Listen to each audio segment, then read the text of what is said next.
Avant, la France, elle ressemblait à ça.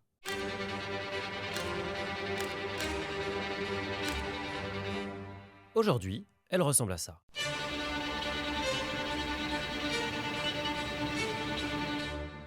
Ce changement radical, on le doit à une famille d'épiciers bretons un peu fous. Pour vendre 30% moins cher, les Leclerc ont transformé leur maison familiale en épicerie. Le père, Édouard Leclerc, est un bagarreur charismatique. Le fils, Michel Leclerc, est un féru de lecture, plutôt introverti et mal dans sa peau. Le père créera une chaîne de distribution. Le fils, un empire national au chiffre d'affaires annuel de 40 milliards d'euros. Michel ne voulait pas succéder, mais le commerce était son destin. Il modernise l'image, raffine le discours et garde la même obsession, casser les prix. Il affronte les industriels, fait plier les lobbies, tacle l'État sur les plateaux télé et il gagne. Toujours. Aujourd'hui, il se fait appeler Michel-Édouard Leclerc et c'est le patron préféré des Français.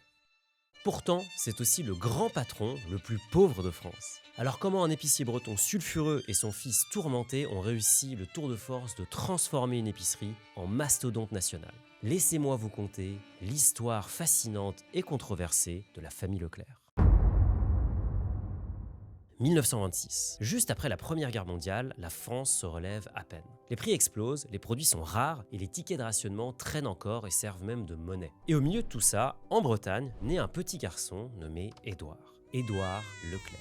Il grandit à Landerneau, dans une famille nombreuse, bourgeoise, très croyante, avec une éducation à l'ancienne. Travail, obéissance et sacrifice. Une ambiance à la dure, à tel point qu'il finit au séminaire et pense devenir prêtre. Mais très vite, Édouard sent que ce n'est pas sa voie de suivre celle de Dieu. Il veut aider les autres, oui, mais autrement. Alors une fois arrivé à l'âge adulte, il décide de se lancer dans le commerce. Mais pas comme un épicier classique, non. Édouard, il veut vendre en gros. Il achète à la source, fait le tour des producteurs avec son camion et essaye de revendre ce qu'il trouve aux épiciers. Sauf que personne ne veut de ses produits. Pourquoi? Eh bien parce qu'il est loin d'être le seul grossiste et qu'il peine à se faire une place. Édouard comprend qu'il est coincé, qu'il n'y a aucune place dans ce système qui est déjà cadenassé. Alors il prend une décision qui va changer sa vie. Il tente une méthode que personne n'a jamais osée. Plutôt que de vendre aux épiciers, il décide de vendre directement aux clients. Et pour se démarquer, il décide d'aller encore plus loin en vendant à prix coûtant. Il achète à la source, garde juste une toute petite marge et installe son magasin chez lui.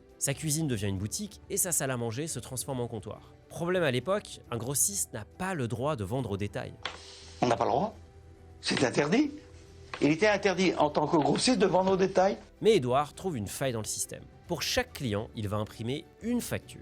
Cela transforme chaque vente en transaction individuelle, parfaitement légale. Ce n'est plus un commerce classique de vente au détail, mais une vente directe de pro à particulier. Et surtout, il vend 30% moins cher que ses concurrents. Alors forcément, son épicerie, elle explose. Les clients accourent et même les bourgeois du coin se pressent chez lui. À Landerneau, tout le monde parle de chez Leclerc. C'est dans cette ambiance-là que ses enfants viennent au monde. Notamment Michel, son fils, qui naît littéralement au milieu des cartons. Il grandit dans cette maison, transformée en épicerie. Il dort entouré de boîtes de conserve, de lessive, de stocks empilés jusque sur les armoires. Pas de chambre d'enfant, pas de cocon. Juste le bruit, les allées et venues des employés et le commerce qui ne s'arrête jamais. Mais la réussite des Leclerc ne plaît pas à tout le monde. Les autres commerçants sont furieux. Certains fournisseurs qui approvisionnaient Leclerc reçoivent même des menaces. On essaye de couper ses livraisons et de l'étouffer. Il y a des procès, des insultes et même des attaques devant chez lui. Et dans ce chaos, Michel, le fils d'Édouard, montre une sensibilité que son père n'a certainement pas. Alors pour le protéger, Édouard prend une décision assez difficile. Il l'envoie en pension près de Paris. Loin de la bagarre, loin de la pression. Et pourtant, ce n'est que le début. Parce qu'Édouard comprend très vite que s'il reste seul, il ne tiendra pas longtemps. Édouard Leclerc est seul contre tous. Les clients l'adorent, mais les commerçants le détestent. Les fournisseurs le boycottent et l'administration lui colle des procès. Édouard l'a compris, s'il reste seul, Leclerc est voué à l'échec. Alors il change de braquet, il va s'entourer. Petit à petit, il regroupe autour de lui une poignée de commerçants bretons. Pas de franchisés classiques. Non, ce qu'il veut, ce sont des indépendants comme lui. Des gens qui vont mettre leur propre argent, ouvrir leur propre magasin et s'aligner sur ses idées. C'est comme ça que naît un nouveau modèle, la coopérative Leclerc. Chaque magasin est indépendant. Pas de franchise à payer, pas de royalties à reverser. Aucune action n'est détenue par Édouard. Ce sont juste des commerçants qui investissent leur propre argent dans leur propre ville. En revanche, il y a une règle, vendre à prix coûtant ou presque. Et surtout, rester 3,5% moins cher que les concurrents. Sinon, rappel à l'ordre et sanctions. À cette époque, c'est totalement inédit. On est loin du modèle Carrefour qui lui émergera plus tard avec des directeurs de magasins qui sont salariés. Chez Leclerc, chacun est patron chez lui, mais chacun est également lié aux autres par l'idée simple de casser les prix ensemble. Et ça change tout. Quand on met son propre argent sur la table, on fait attention à tout. La propreté, les rayons, les clients, les marges. Et surtout, on ne laisse pas filer un centime. Petit à petit, la coopérative s'organise. Elle leur donne une force de frappe redoutable puisqu'ils peuvent regrouper leurs achats, partager la pub et même optimiser la logistique ensemble. Leclerc devient une armée de petits indépendants avec la puissance d'un géant. Le problème, c'est que ça dérange beaucoup. Les industriels refusent de vendre à ces nouveaux magasins qui sont beaucoup trop agressifs. Les petits commerçants, eux, voient rouge. Le petit commerce, hein. Moi j'étais à la mine dans le temps. Quand on a arrêté la mine, les commerçants n'ont rien fait pour le mineur, pour l'ouvrier. Et ben eux, qui se débrouillent aussi, hein.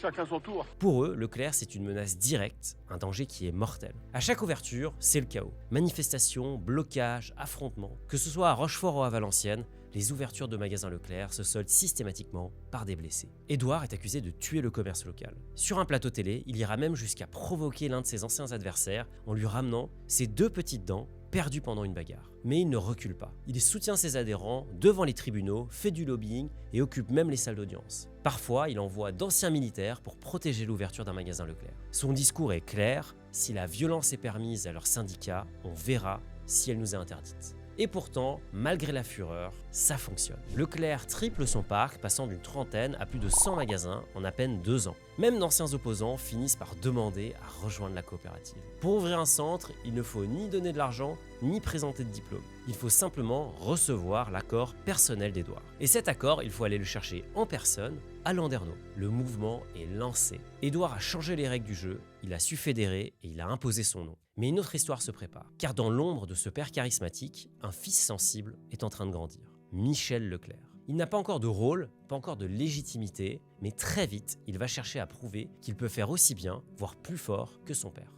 Vous l'aurez compris, le secret des magasins Leclerc, c'est que chaque magasin est géré par un entrepreneur qui gère son propre argent, ses propres risques et ses propres clients. Évidemment, il cherche à optimiser chaque euro. Ce principe de gestion, vous pouvez vous l'appliquer que vous soyez employé, entrepreneur, investisseur, étudiant. Dans tous les cas, il vous permettra de faire un pas décisif vers votre liberté financière. Et c'est exactement là que Finari entre en jeu. Mon application vous permet de scanner l'intégralité de votre patrimoine et d'identifier immédiatement ses vulnérabilités. Le scanner de diversification géographique et sectorielle vous alerte en cas de concentration excessive. Le scanner de frais, lui, va détecter les coûts cachés de tous vos investissements qui sont, sur le long terme, un véritable poison pour votre patrimoine. Le scanner d'abonnement va détecter tous les paiements récurrents inutiles que vous pourriez économiser. Finari vous aide également à centraliser tout votre patrimoine au même endroit, à suivre votre performance et aussi à investir à frais réduits en assurance vie et en crypto-monnaie.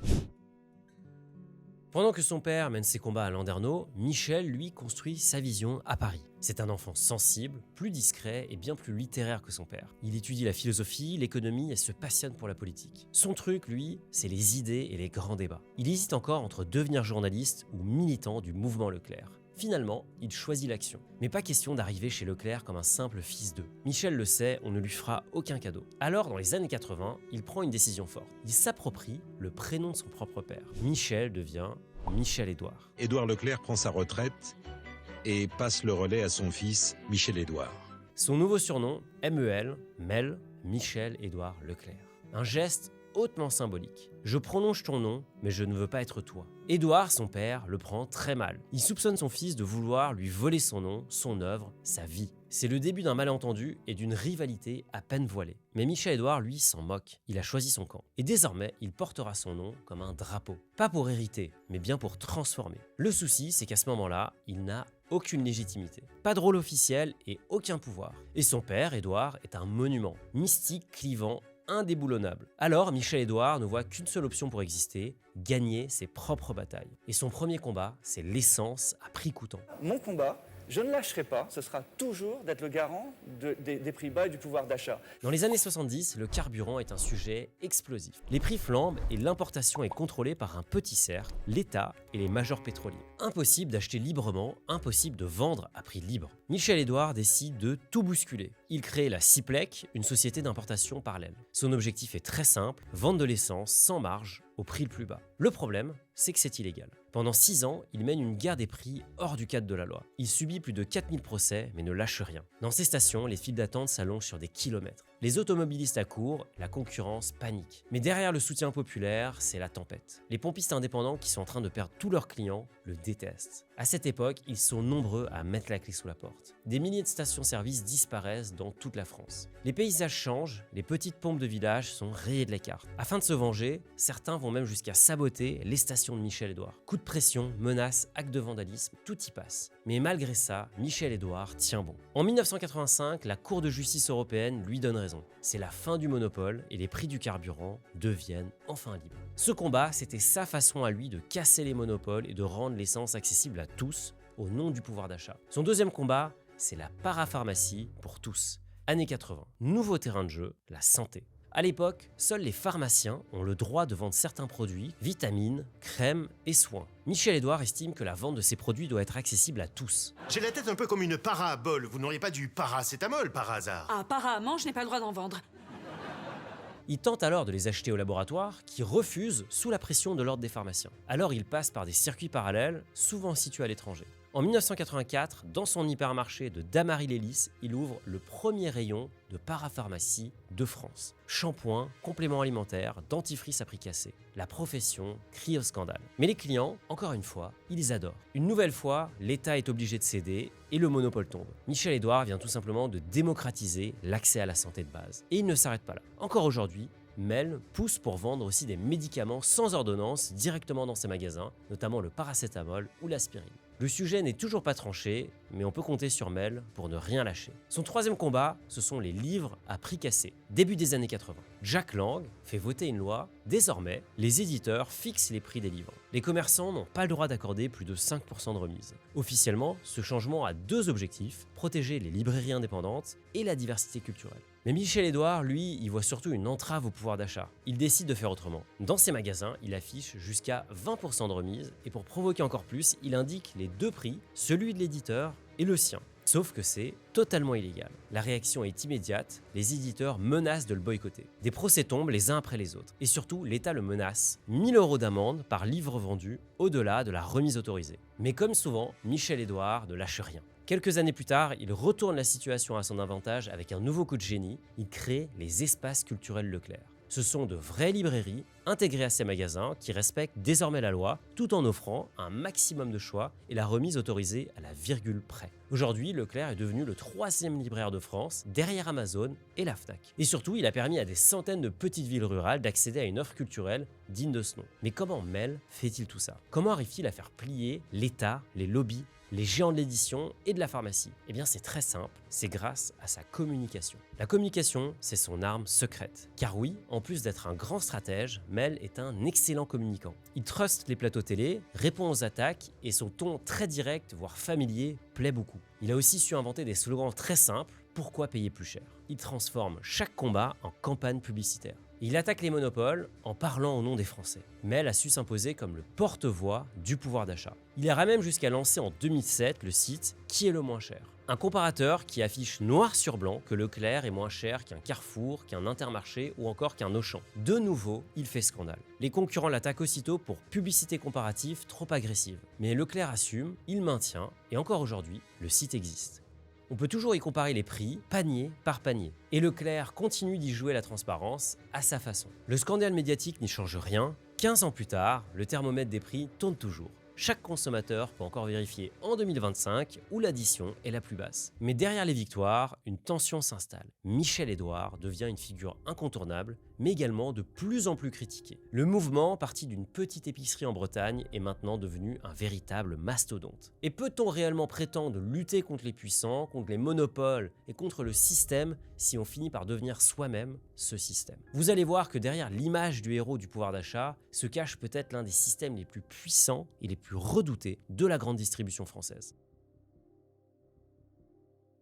Leclerc, c'était David contre Goliath. Mais aujourd'hui, c'est lui Goliath. Avec plus de 700 magasins et un chiffre d'affaires de 49,9 milliards d'euros, hors carburant, l'enseigne est devenue la plus puissante de France. Ce chiffre d'affaires est tout simplement colossal. Pour vous donner un ordre d'idée, Nike, à l'échelle mondiale, réalise 47 milliards d'euros de chiffre d'affaires. Du côté de Coca-Cola, on est à 43 milliards. Leclerc les dépasse tous les deux. Alors vous allez me demander, mais quid des autres géants de la distribution française? Lidl France affiche environ 16 milliards d'euros de chiffre d'affaires. Du côté de Carrefour, on est à 42,5 milliards d'euros. Conclusion, Leclerc ne fait pas juste la course en tête, il écrase littéralement le marché. Ce n'est plus un simple supermarché, c'est un empire économique massif, mais discret, ancré dans notre quotidien. Et pour certains, c'est une machine brutale. Leclerc n'a ni PDG officiel, ni capital centralisé. Mais il a quelque chose de plus fort, un pouvoir diffus, tentaculaire. Pour certains fournisseurs, Leclerc représente jusqu'à 25% de leur chiffre d'affaires. Et quand Leclerc coupe, c'est la faillite assurée. Les témoignages sont nombreux.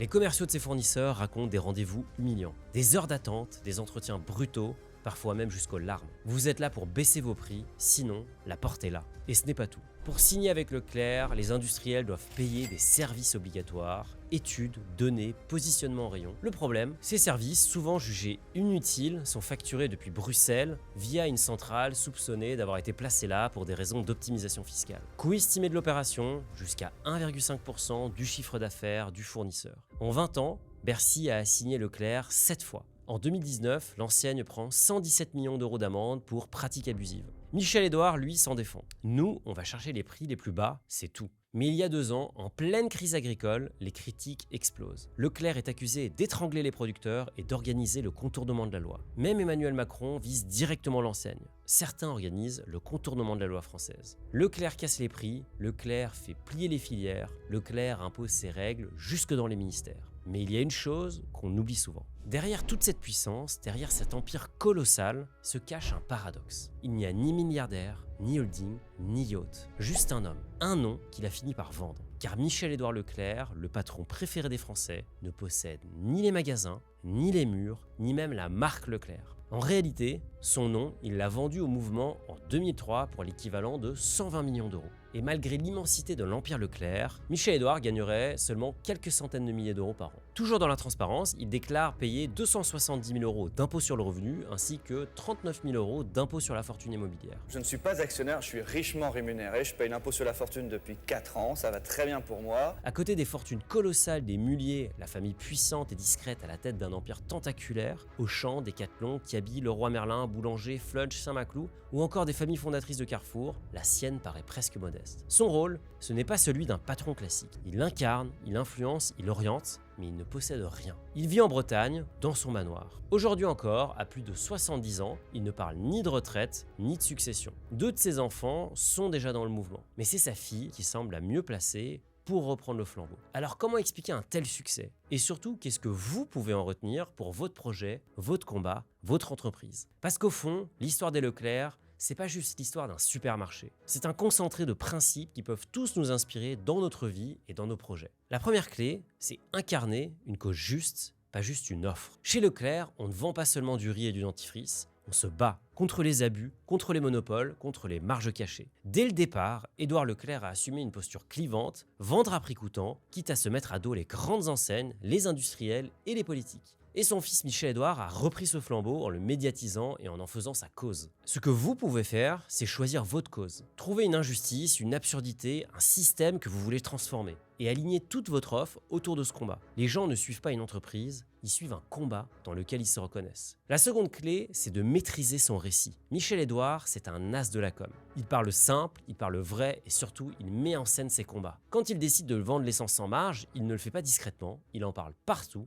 Il crée l'événement, il provoque le débat, il fait du bruit. Et chaque action devient un chapitre dans son histoire, dans sa mythologie, la mythologie d'un David contre des Goliaths. Ce que vous pouvez faire, chaque produit, chaque initiative, chaque difficulté peut devenir un épisode de votre série. Ce n'est pas du contenu, c'est un feuilleton. Une marque forte, c'est une histoire qu'on a envie de suivre, pas juste un logo sur un ticket de caisse. Et pour finir, la résilience. Leclerc aurait pu abandonner 1000 fois. Dès les premiers mois, ils ont été poursuivis, menacés, attaqués. Les grandes enseignes ont tout fait pour les faire tomber, avec des procès, des pressions, de l'isolement. Mais ils ont tenu, et mieux, chaque attaque les a renforcés. Parce que les Leclerc ont compris une chose, on ne fait pas d'omelette sans casser des œufs. Ce que vous pouvez faire, si vous essuyez des critiques, des refus, de la résistance, c'est peut-être le signe que vous êtes en train de faire quelque chose de bien. Ce n'est pas une anomalie, mais c'est plutôt une confirmation. Le succès, ce n'est pas de tout réussir, c'est de continuer, même quand c'est dur, sans trahir vos valeurs et vos idéaux.